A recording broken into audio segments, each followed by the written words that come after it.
যাই হোক, এতদিন পরে একটু শান্তির নিঃশ্বাস ফেলতে পারছি। আর আর আর যেন কোনো মায়ের বুক খালি না হয় সেই দোয়া কামনা করছি। এতটাই খারাপ অবস্থা যে অনেক মন মানসিকতার দিক দিয়ে অনেক খারাপ অবস্থায় ছিলাম। আসসালামু আলাইকুম, সবাই কেমন আছেন? আশা করি সবাই ভালো আছেন। আল্লাহর রহমতে আমরা ভালো আছি। আর এই পরিবেশটার মধ্যে আমার ছেলের জন্মদিন ছিল, আর শখ ছিল ছেলের জন্মদিনে এবার কিছু করব। যাই হোক, আর দেশের এই সার্বিক পরিস্থিতির দিকে তাকিয়ে আর কিছুই করতে ভালো লাগেনি। তাই একটু হালকা পাতলা যেটাই হোক বাসাতে থেকে ছেলের জন্য একটু টুকিটাকি রান্নাটা পছন্দ অনুসারে করে দিলাম। আর আর এই তো একটু বাড়ির সবাই মিলে একটু কিছু রান্না বান্না করে একসাথে খাওয়া দাওয়া, আর বাচ্চাদেরকে আর খাওয়া বলতে সবাইকে নিয়ে যে একটু খাওয়া দাওয়া করবো এই পরিবেশটুকু মানে যে ছিল না।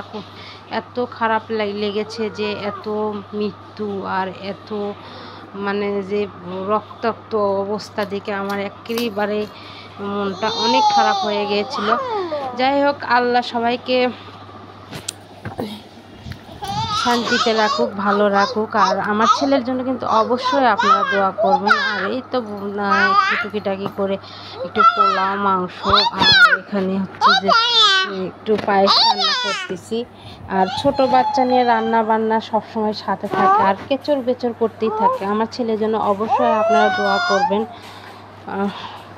কিছুদিন যাবৎ একদমই ভিডিও ছাড়া হয়নি, এইসব পরিস্থিতির জন্য কোনো কিছু একদম ভালো লাগেনি, কোনো ভিডিও করা হয়নি। এটা আগে ভিডিও করা ছিল, ছেলের জন্মদিনের দিন রান্না করেছিলাম, ভিডিও করা ছিল। আর এই ভিডিওটাই আমি আপনাদের সাথে শেয়ার করতেছি।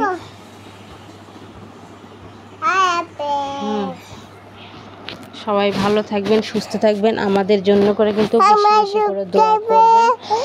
আর বেশি বেশি দোয়া করে সব মায়ের মানে যেসব মায়েরা তাদের সন্তানকে হারিয়েছে তাদের জন্য আল্লাহ সুস্থ রাখুক, ভালো থাকুক। আর তাদের মাগফিরাত কামনা করছি। সবাই ভালো থাকবেন। আল্লাহ হাফেজ।